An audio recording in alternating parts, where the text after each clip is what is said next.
ପାନ ଇଏ ବନେଇକି ଦଉନି, ସେଥିପାଇଁ ଆମକୁ ନିଜେ ବନେଇବା ପାଇଁ ପଡୁଛି। ଆପଣମାନେ ଦେଖିପାରୁଥିବେ ଗାଈ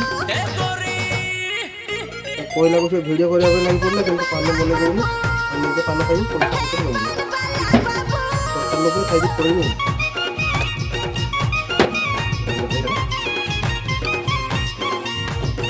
ବର୍ତ୍ତମାନ ପଡ଼ିବ ଗୁଆ,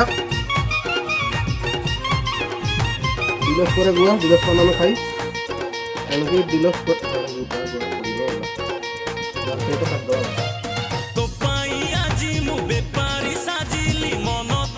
এই পটে ধরিব, এমতি মুড়িও, এমতি মুড়িকি তাକୁ ନେଇକି ପଛ ପଟୁ ନେଇକି ଠୋକା ମାରିଦେବ ଆଉ ଏମତି ମାରିଦେବ ଆଉ ଏଇ ପାନ ପୁରେଇକି ଏମିତି ଟିକେ ରଖିବାର ଅଛି। ତାପରେ ଇଏ ଆପକୁ ପକେଇ ଦେଇକି ହାତଟା ମୁଣ୍ଡରେ ଘଷାଯାଏ ଏମିତି। ଏଇଟା ପାନ ଯିଏ ଖାଏ ସେ ଜାଣେ। ଯଦି ଆପଣମାନେ ଖାଉଥିବେ ତ ଏମିତି ନିହାତି କରନ୍ତୁ।